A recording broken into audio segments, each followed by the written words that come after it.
Vamos a mais um bloco, não é? Texto 3. O que importa para os proponentes do desarmamento da população é o sentimento de estar fazendo algo para acabar com a violência, mesmo que o tal algo seja absolutamente inócuo. Desarmar a população só pode trazer dois resultados. O mais imediato é a continuação e até o recrudescimento da violência, já que os bandidos vão contar com a certeza de que ninguém terá como reagir. O resultado mais remoto, mas nem por isso desprezível, é deixar a população indefesa frente a aventuras políticas. Quem duvida, procure a seção de História da biblioteca mais próxima. Lá vem, considerando o texto 3, julgue os seguintes itens. Na linha 5, a locução verbal pode trazer está empregada no singular, porque deve concordar com população. Você julgaria, observando o fragmento na tela, que o termo em vermelho está concordando com população?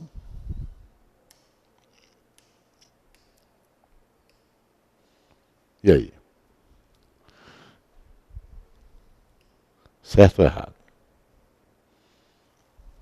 Tempo.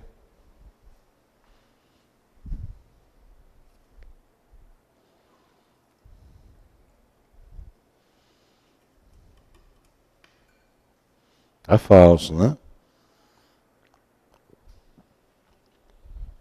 Tá falso. Por que tá falso?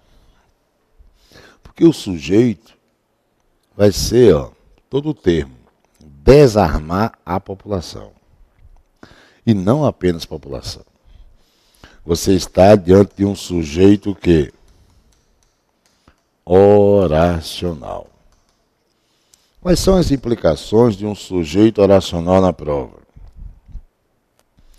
Sujeito oracional, via regra geral, verbo na terceira pessoa do singular. E é o caso aqui. Por quê? Porque o núcleo vai ser desarmar. Consequentemente, a locução verbal pode trazer concorda com o núcleo, que é desarmar, e não com população. Quem desarma, desarma alguém. No contexto, seria a população. Então, o que você vai ter, eu vou mostrar a você assim. Vamos fazer assim. Veja. Todo termo pintado de amarelo, vamos lá. Vou pintar de amarelo o termo. Desarmar a população. Tenha isso como sendo o sujeito oracional. Todo o termo é amarelo. É o sujeito oracional de pode trazer. Tá claro? E a locução verbal, claro, pode trazer, está mantendo relação com o núcleo do sujeito que é desarmar. Ok, tudo bem? Ótimo. Mas o que é que eu procuro no verbo? Quem desarma, desarma algo, desarma alguém. Verbo transitivo direto. Não esqueça, o termo em amarelo é todo sujeito. Então, desarmar quem? A população. Só o termo a população vai ser o complemento de desarmar. Há dois complementos verbais, objeto direto e objeto indireto, não é isso? Então, esse é o objeto direto. Portanto, pense assim. Enquanto pode trazer, mantém relação com o núcleo do sujeito, a população mantém relação com desarmar, porque complementa desarmar. Então, você tem isso. A população se volta para desarmar, complementando o núcleo do sujeito. E pode trazer, já passa a manter relação com Não o complemento desarmar, mas com o próprio verbo desarmar, que é núcleo. Então está falso o item 17. Agora, para complementar, põe a falso aí, para complementar, vamos ter essa visão aqui. Ó. Vamos lá, para complementar. O tal sujeito oracional vai exigir de mim outra imagem além da que a prova apresentou. Se ele for composto, se o sujeito oracional for composto e os núcleos forem opostos, exemplo, se você disser para mim, viver e morrer nos leva ou nos levam a reflexões. Ok? O que é que nos leva a reflexões? E aí você vai ter viver e morrer. Ok? Esse é o sujeito do verbo levar. Os núcleos, quais são os núcleos? Viver, morrer. São verbos? Sim. Então, se há verbo, a oração. São sujeitos na condição de núcleo, viver, morrer. Sujeito oracional. Mas o sujeito é composto? Sim, tem dois núcleos. Sujeito, está empregado na oração? Sim, está. Então diga sujeito determinado, porque é empregado na oração, composto, porque há mais de um núcleo, e oracional, porque os núcleos são verbos. Os verbos são ideias contrárias? São ideias contrárias. E aí, mesmo sendo oracional, como os núcleos são ideias contrárias, use o plural. É o único caso, meu patrão, em língua portuguesa, que eu tenho um sujeito oracional e o verbo no plural. Está claro até aí? Uma outra coisa que eu quero acrescentar para você em nossa revisão é o seguinte, que tudo isso vai ser retomado a partir da segunda aula, quando nós começarmos a sequenciar a teoria e, consequentemente, trazer exemplos de provas anteriores. Se eu dissesse para você, nessa aula de apresentação, fique atento com o que é necessário você solidificar e o que você já tem solidificado. Veja, se eu disser, os policiais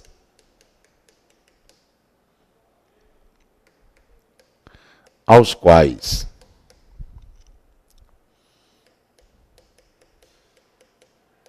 convém no singular ou convém no plural os dados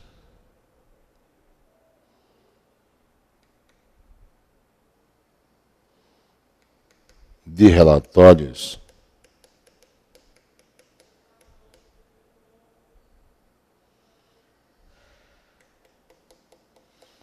apresentados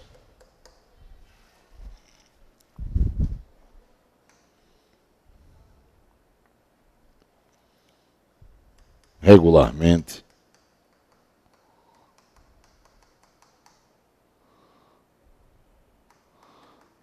acompanhar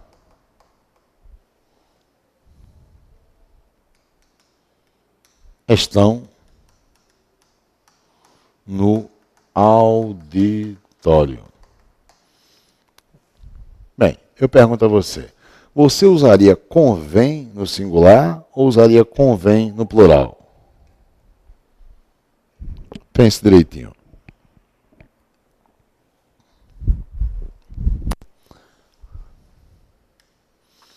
Qual é a primeira ideia? Os policiais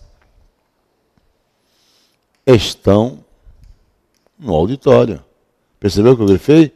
Os policiais estão no auditório. O que é que ficou no meio?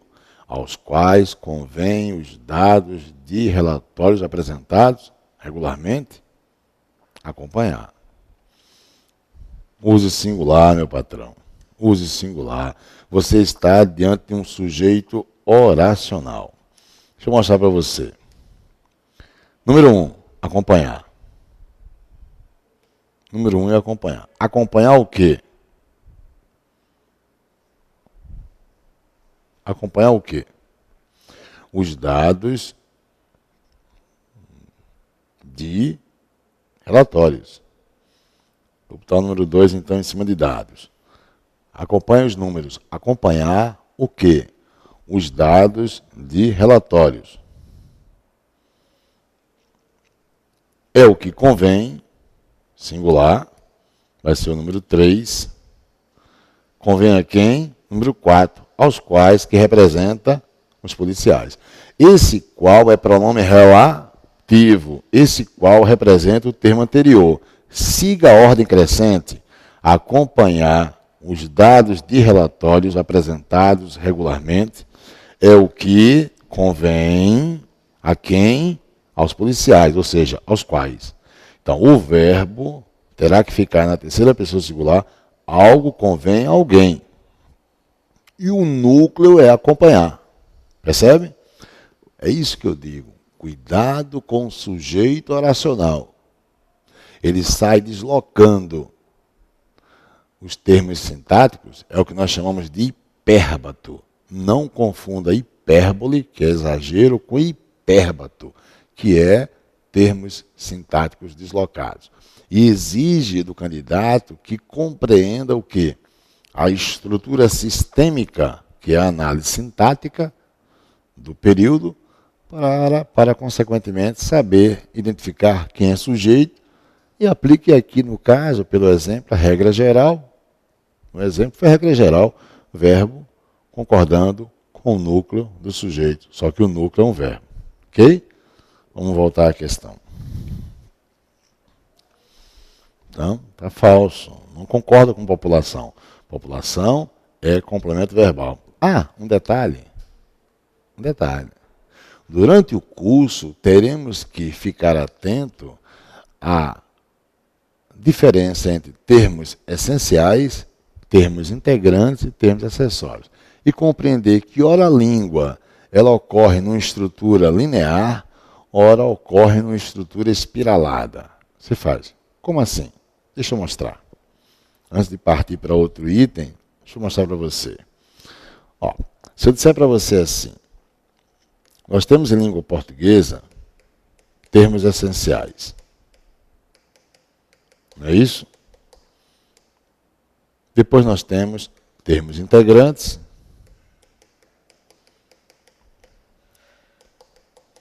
e temos os termos acessórios. Não é assim, meu patrão? Termos essenciais, termos integrantes e termos acessórios. Bem, eu diria a você que apenas os termos essenciais apresentam estrutura linear. Os termos integrantes e os termos acessórios apresentarão estrutura espiralada, ou seja, é uma função sintática, um termo integrante é o nome integrante que integra. Então, o termo integrante é um termo sintático que está dentro de um termo essencial, para o sujeito, para o predicado. Ou seja, vamos por exemplo, eu chego para você e digo assim, exemplo bem simples, né?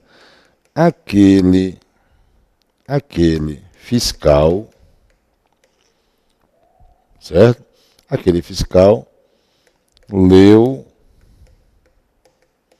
complexas normas. Eu pergunto a você, quem é o sujeito? Ótimo, aquele fiscal. Aquele fiscal é o sujeito. Perfeito. Quem é o predicado? O sujeito está aqui. Quem é o predicado? Leu complexas normas. É o meu predicado. Até aí tudo bem? Então você demarcou em duas partes os termos essenciais, sujeito e predicado. Quem é o núcleo do sujeito? O núcleo do sujeito vai ser a palavra fiscal, não é isso? Ótimo. Vamos colocar um N de núcleo em cima da palavra fiscal. E você está dentro do sujeito, tá vendo? Aí você tem a palavra aquele. no curso, nós veremos que isso aqui é um adjunto adnominal. Não é mais termo essencial. Então, os termos integrantes e os termos acessórios, eles ficam dentro do sujeito ou dentro do predicado. São os termos essenciais. Então, uma estrutura linear é sujeito e predicado. E começa a língua a fazer uma espiralada, ou seja, uma função dentro da outra. É o que ocorre no predicado. Leu o quê? Verbo transitivo direto, complexas normas. Já é o objeto direto do verbo ler. Quando eu entro no objeto direto do verbo ler, eu me deparo com normas, que é o núcleo, e complexas já é uma função dentro do objeto direto. Está percebendo que a espiral está sendo montada? Ok? Você tem o predicado, dentro do predicado tem um verbo transitivo direto e tem um objeto direto, complexas normas. Dentro do objeto direto, você tem já um adjunto adnominal, que é complexas. E aí você tem uma função dentro da outra. Pois bem, é importante que o candidato observe essa ideia. Por quê? Porque isso vai garantir, numa questão como eu acabei de fazer, a identificação de quem mantém relação com quem. Então, eu começo justamente mostrando essa estrutura sintática da língua, que para as provas do nosso concurso é condição indispensável ter intimidade com a leitura da estrutura da língua. Ok? Ó, você tem, por exemplo, isso aqui, ó, como exemplo sólido. Eu digo a você, aquele fiscal a quem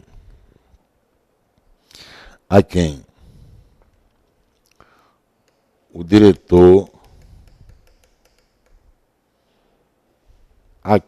diretor aludiu para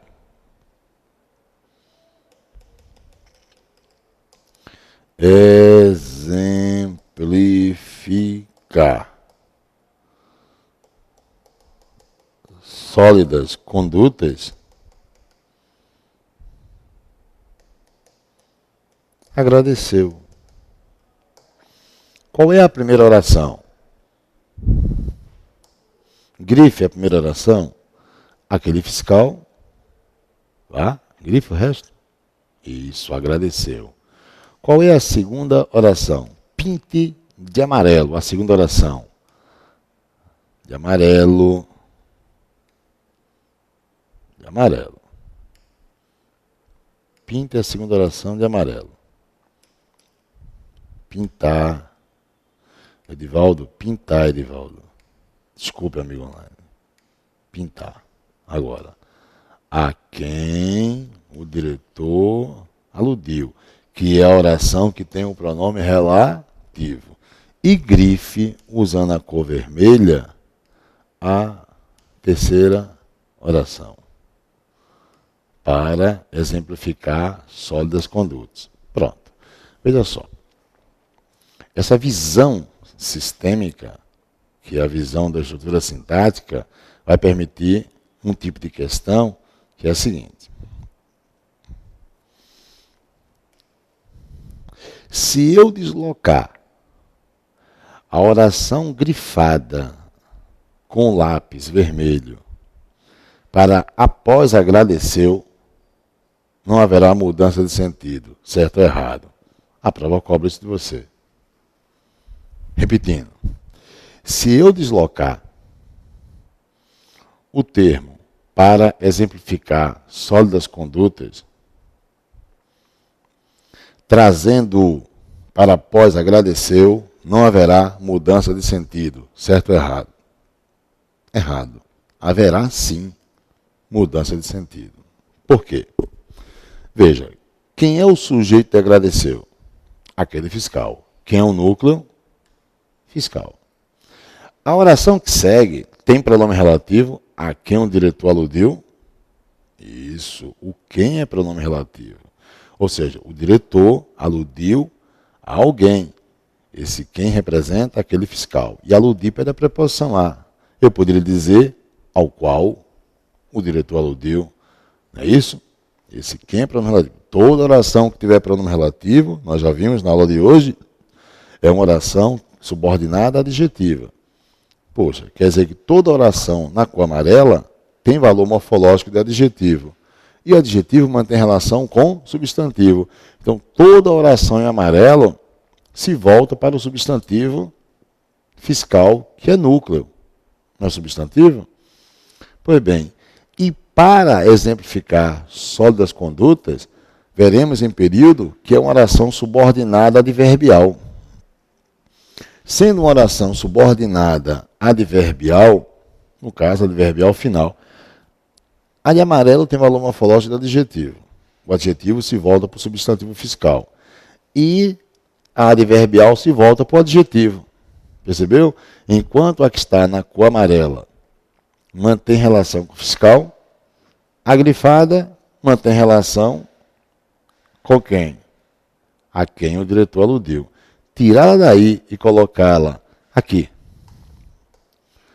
Aqui. Após agradeceu, ela deixaria de manter relação com a quem o diretor aludiu e passaria a manter relação com quem? Com a ação de agradecer. Ou seja, aquele fiscal a quem o diretor aludiu, agradeceu para exemplificar sólidas condutas. Aí o texto não teria o quê? Não teria o mesmo valor de origem, não manteria a ideia, e haveria uma incoerência. É ou não é? Então, é uma maneira sutil de cobrar o quê?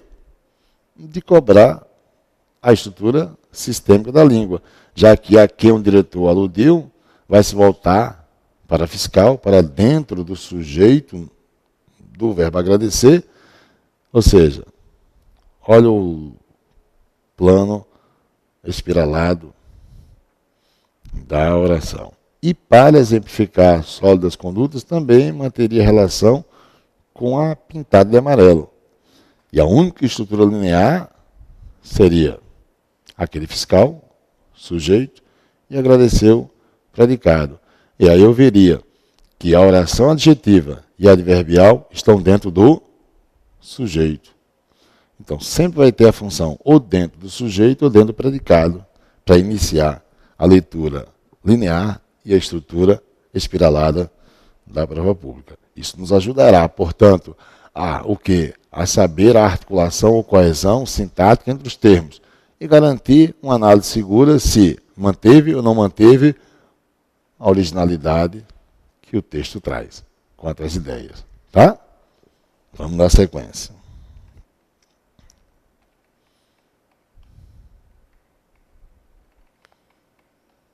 Olha eu voltando. Questão 18. Preservam-se a correção gramatical e a coerência da argumentação ao se substituir os pontos logo depois de resultados e de reagir, respectivamente, por 2 pontos e ponto e vírgula, fazendo-se os devidos ajustes nas letras maiúscula, clara e minúscula. Vamos ver? Então, aí é o que você encontra no fragmento do texto. Ele quer que eu tire esse ponto e coloque o quê? 2 pontos, não é isso? Deixa eu ver se é. 2 pontos. E ele quer trocar o ponto e 2 pontos, fazer os ajustes, né? O maiúsculo vira minúsculo. E tirar o ponto após reagir e colocar o ponto e vírgula. Enfim, ele quer que seja feito isso aqui, ó. Pronto. Acabei de fazer para você, tá? Eu quero o seu conforto, amigo online. Bem, eu pergunto, ao fazer isso, estaria correta a estrutura ou estaria errada? Desarmar a população só pode trazer 2 resultados. Ele vai citar? Então, posso usar os 2 pontos. O mais imediato é a continuação e até o recrudescimento da violência. Daqui os bandidos vão contar com a certeza de que ninguém terá como reagir. o resultado mais remoto. E ele vai citá-lo. Quer dizer, está correto. É isso? Percebeu? Existe, após 2 pontos, a revelação dos 2 resultados. O que está implícito? Resultado mais imediato e, após reagir, o resultado mais remoto. Então, usar 2 pontos e em seguida expor o que ele mencionou ou fez referência antes, não seria erro.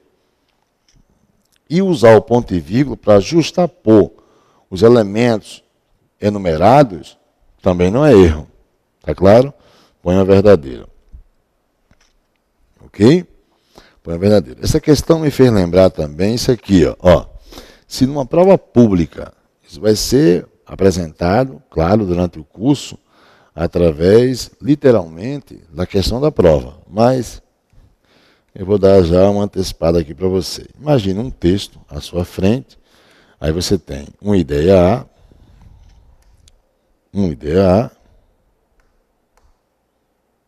deixa eu jogar essa ideia A aqui. Ela começa a ser apresentada, tá? E depois ele joga um ponto, imagina um ponto, e vem com a ideia B. Tá claro? Vamos supor que a ideia A, aqui eu negritei, grifei inicialmente, ela contextualize, sei lá, felicidade. E a ideia B contextualize o contrário, tristeza. Eu tenho ou não tenho ideias opostas? Ótimo, ideias opostas. Então, o ponto está entre as 2 ideias que se opõem. Pronto. Toda vez em prova pública, de vez em quando cai, houver duas ideias, e claro, contextualizando oposição quanto ao conteúdo, se o concurso disser, podemos substituir o ponto por 2 pontos, nunca diga que não. Podemos substituir o ponto por ponto e vírgula, nunca diga que não. Podemos substituir o ponto por vírgula e pois, nunca diga que não. Tá claro? Ok? Ideias opostas sendo apresentadas e um ponto entre elas. Estou repetindo para você. Se o concurso disser, a prova disser, podemos substituir o ponto por 2 pontos, nunca diga que não. Ideias contrárias, uma justifica a outra. Por isso que eu posso usar os 2 pontos.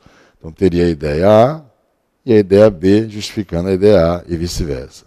Ou poderia usar o ponto e vírgula, porque ponto e vírgula também demarca ideias contrárias. Ok? Isso é realidade em prova.